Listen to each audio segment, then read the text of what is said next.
comercializador de safras, um produto Mosaic Fertilizantes. André Guimarães Construções. Olá, estamos de volta com mais um programa produzido pelo Mercado do Cacau. Hoje eu converso com Guilherme Galvão, presidente da Associação de Produtores de Cacau. Guilherme, a cacauicultura tem passado por algumas crises, mas os produtores estão buscando junto ao governo medidas para viabilizar a cultura. Como estão essas ações?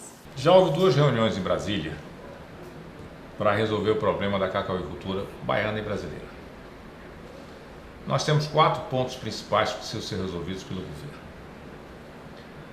O drawback é o primeiro. O drawback hoje você tem 2 anos de prazo para remeter a mercadoria de volta. E esse prazo, a nosso ver, é excessivo.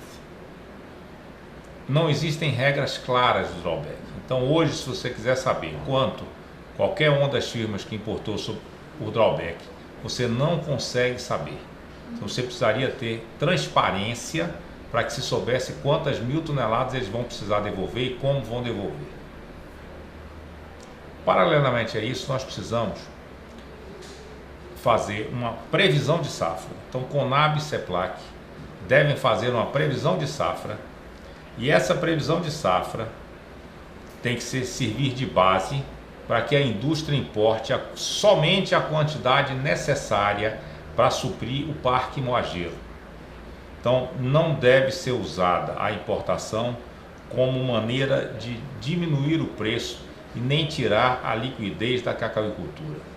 Esse excesso de importação fez com que o cacau, que sempre foi líquido, sempre você conseguiu vender, você tivesse problema até do pequeno produtor que vem com a mochilinha de cacau de 20, 30 quilos e não consegue vender a sua mochila.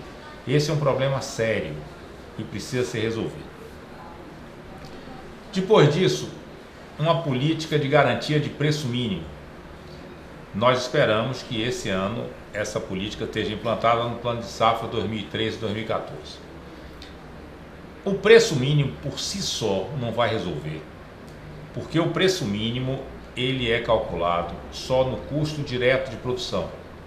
Aí não está a rentabilidade do produtor, a depreciação das instalações e das culturas, que nós temos que clonar de vez em quando, e a recuperação das instalações, nada disso, nem o custo do capital, nada disso está sendo previsto nesse preço mínimo, que nós não sabemos qual vai ser, mas isso é uma política que vai melhorar o problema a curto prazo. Agora, eu acho que mais importante é o seguinte: 73, 74% do cacau produzido no mundo é produzido na África. O salário mínimo aqui no Brasil, ele custa ao produtor que tem assalariados $500 por mês, enquanto que na África se trabalha com algo em torno de $80 por mês.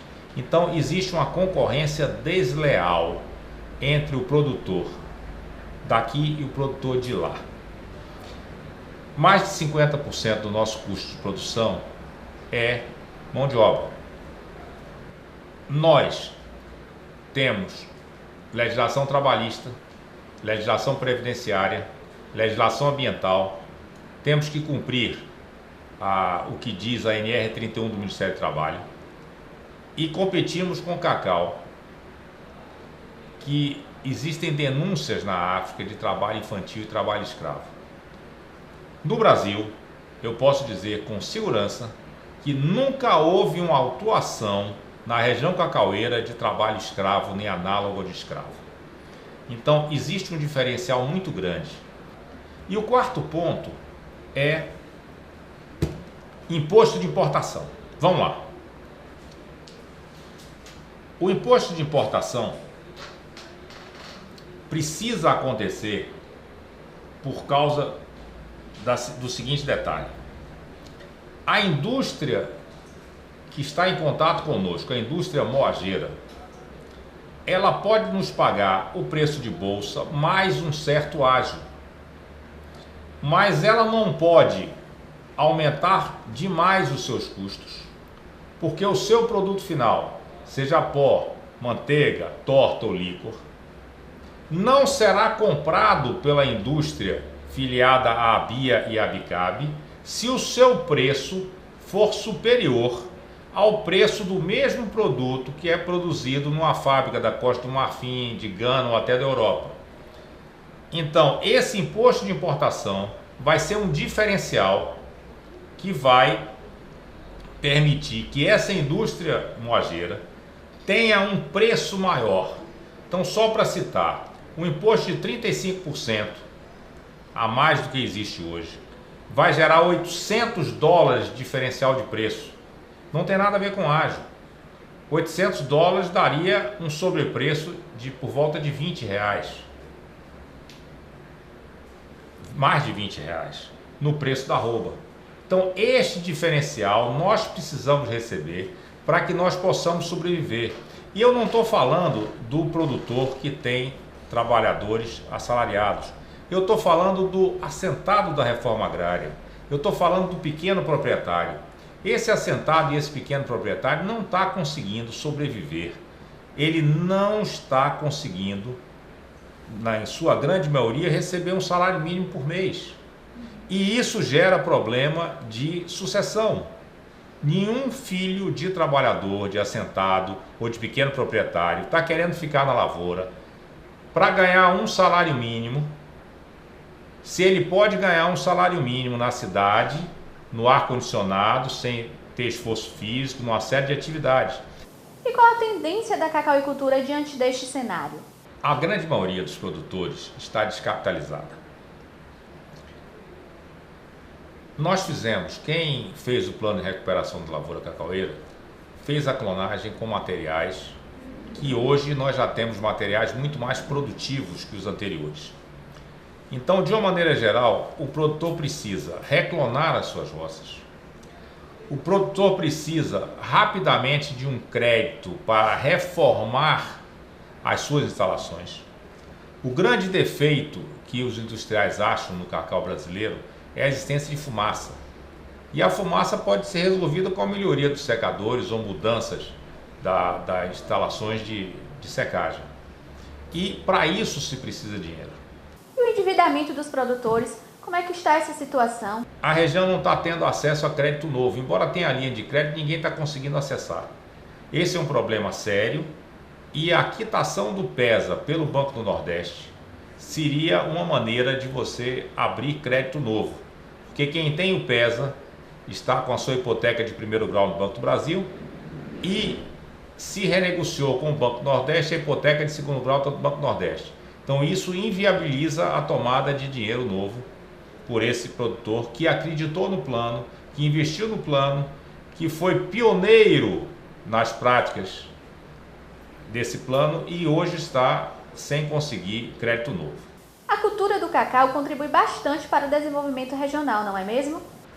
A cultura que mais emprega na Bahia é o cacau.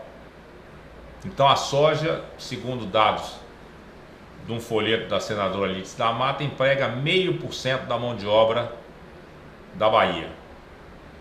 O cacau, 16% ou 17%.